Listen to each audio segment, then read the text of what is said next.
every great communicator uses the 3 C's, and they are your key to success.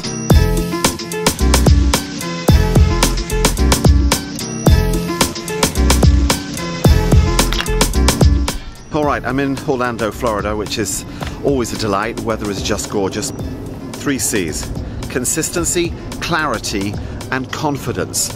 Now, these are words we're very familiar with, I get that, but just let's dig into them a tiny bit. We'll start with consistency. As humans, we like to know where we are with people. And that's why having consistency as part of your character actually ends up being something you can use to great advantage in communication. What is consistency? Well, answer this question. Do you do what you say? Have you ever had a boss who says one thing but then does another? That's inconsistent, and suddenly we lose trust. I'm out, baby. Consistency, of course, is the exact opposite. When people say they're going to do something and they do it, we love that. That consistent piece of communication is something that we will follow. A pathway has been set out and we'll walk it. We can actually learn a lot from the big brands and how they use consistency just to reel us in. Which products or services are you in love with? I happen to love my little iPhone here. I like it because I know what to expect from it. Even every new iteration, there's something familiar about it. So this is JetBlue. Now, I know exactly how the boarding process is going to go. I know what my seat's going to be like. I even know what will be on the little TV in front of me. It may not be the best in the world, but I know what I'm getting, and that really counts. The very fact that these brands are actually consistent and you know what you're getting with them is why you'll keep going back. And the same is true for us humans. Your ideas might change, your approach might vary, but you, your message, and your brand must remain consistent, because consistency equals buyability.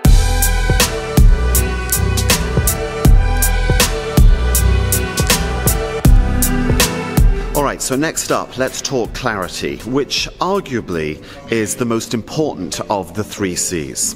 Why? Because if you're not clear, nobody can buy your message. When I come into a room like this, I'm on in literally about 40 minutes.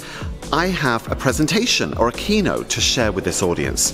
If I can't speak in their language, if I can't be clearly understood, then there's literally no point in me being here. Do you know what the ultimate test of clarity is?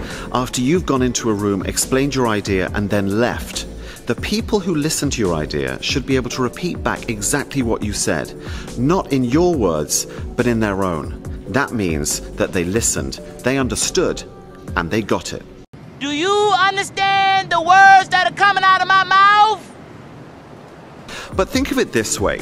Imagine that you have a great idea that you want to share with your business. Imagine you are part of the IT function within your company, and you've come up with an idea that you know can save your business thousands of dollars. When you step in front of your organization and you start sharing your idea, because you are so immersed in your world of IT, you'll probably start talking about artificial intelligence, predictive analytics, augmented intelligence, embracing data, new server farms. All these terms make so much sense to you, of course, because you live and breathe this stuff.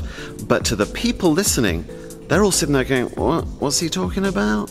So what you have to do when it comes to clarity is not necessarily dumb anything down, but instead translate.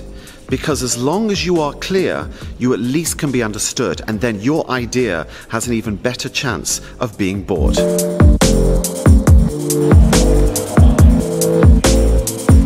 And finally, confidence. Thank you. My pleasure. Have a great day.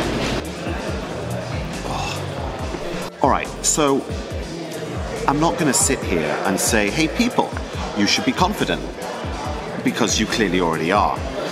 But what I am going to say is people can instantly sniff out when your confidence levels drop. So every step of the way you need to guard against looking uncertain or being unsure. And if that moment happens, it's never a problem. Just announce it. Actually play it out. A lot of people say to me, is it okay to use notes on the stage? And I say, actually, yes, it is. As long as you show that you're using notes. You can even say, I'm just going to use these notes, make sure I don't miss anything. It's about being very open about those moments where perhaps your confidence level might drop. Now, switch it around. How can you show extreme confidence without becoming arrogant? Oh, that was hotter than I thought. Next time you're going into a pitch meeting or a sale of some sort, or perhaps once again you're sharing an idea with your colleagues or your clients, imagine what the pushbacks are going to be. Imagine where people are going to say, well, hold on a minute. What if this? Once you've done that due diligence, you are now ready to illustrate how confident you are, and here's what you have to do. Raise the pushbacks and the challenges before they do. If you can do that, raising the challenge that you hope won't come up and deal with it at the same time, you illustrate not just that you understand them inside and out, which is always a good thing, but also how confident you are, not just in your idea, but in yourself as well. That is real confidence. So there you have it, the 3 C's of communication excellence: consistency, clarity, and confidence.